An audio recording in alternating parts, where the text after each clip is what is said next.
ചോദ്യം ഏറെക്കുറെ ഒന്ന് തന്നെയാണ്. 505 ദിവസം ഈ സംഭവം ഉണ്ടായി, നിരവധി അന്വേഷണം നടന്നപ്പോൾ കോൾ ഡീറ്റെയിൽ പരിശോധിച്ചില്ലേ?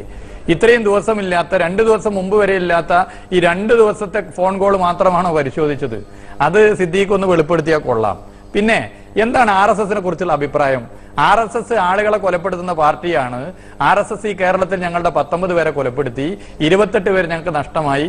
അങ്ങനെയുള്ള RSS എന്തുകൊണ്ട് നിങ്ങളുടെ ഒരു പ്രവർത്തകനെ പോലും കൊലപ്പെടുത്തുന്നില്ല എന്ന് നെഞ്ചത്ത് കൈവച്ച് സിദ്ദീഖ് പരിശോധിച്ചാൽ സിദ്ദീഖ് ഉൾപ്പെടെയുള്ള കോൺഗ്രസ് നേതാക്കന്മാരെടുക്കുന്ന ശിഖണ്ഡി നിലപാടാണ് ഇതിന്റെ കാരണമെന്ന് മനസ്സിലാകും. ഇവിടെ ആരൊക്കെയാണ് കൈകോർക്കുന്നതെന്ന് തദ്ദേശ തെരഞ്ഞെടുപ്പും മറ്റും കണ്ടതാണ്. നിങ്ങളും RSS തമ്മിലുണ്ടാക്കിയ ധാരണയുടെ ഭാഗമായി UAPയെ പോലും ചുമത്തി കള്ളക്കേസിൽ ഞങ്ങളുടെ പ്രവർത്തകരെയും നേതാക്കന്മാരെയും ജയിലിലടത്തി പ്രസ്ഥാനത്തെ ഇല്ലാതാക്കി കളയാമെന്നുള്ള തന്ത്രമാണ് മിസ്റ്റർ സിദ്ദീഖ്. ഇന്ന് കേരളത്തിലെ ജയിലുകൾ തികയുകയില്ല നിങ്ങളുടെ ഈ ആശയം, ഈ കുരുട്ട് ബുദ്ധി, ഉമ്മൻചാണ്ടിയുടെ ഈ കുരുട്ട് ബുദ്ധി നടപ്പിലാക്കാൻ എന്ന് വിനയത്തോടെ ഞാൻ പറയട്ടെ. തിരിച്ച് ഞാൻ ചോദിച്ച ചോദ്യത്തിന് നിങ്ങൾ ഉത്തരം പറഞ്ഞിട്ടില്ല. UAPയെ ചുമത്തുന്ന ഈ രീതി, ഇവിടെ രാജ്യവിരുദ്ധ പ്രവർത്തനങ്ങൾക്കെതിരെ ചുമത്തേണ്ട ഒരു കേസ് ഈ UAPയെ ചുമത്തുന്ന രീതിയെ കുറിച്ച് പറഞ്ഞിട്ടില്ല.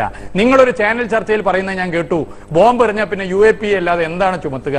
ഒരു പാവപ്പെട്ട സജിൻ ഷാവുൽ എന്ന് പറയുന്ന SFI നേതാവിനെ ബോംബെറിഞ്ഞ് കൊന്നപ്പോ നിങ്ങളുടെ ഗവൺമെന്റ് എന്തേ UAPയെ ചുമത്താൻ മറന്നുപോയി സിദ്ദീഖ് എന്നുള്ളൊരു ചോദ്യം. പിന്നെ കണ്ണൂരിൽ പാർട്ടി ഓഫീസ് തല്ലി തകർത്തു എന്ന് പറഞ്ഞാൽ കണ്ണൂരിൽ അതിനുശേഷം നടന്ന ലോക്സഭാ തെരഞ്ഞെടുപ്പിൽ ഞങ്ങൾ അട്ടിമറി വിജയം കൊയ്തത് നിങ്ങൾ ഓർക്കണം.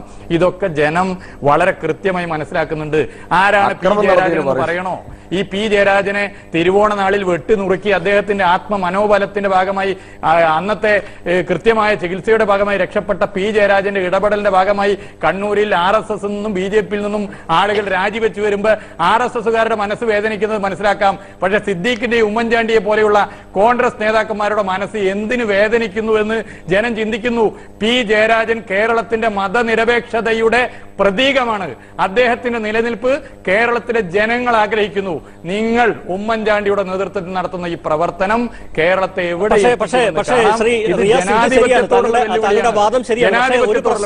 ഇന്ന് പിണറായി വിജയൻ തന്നെ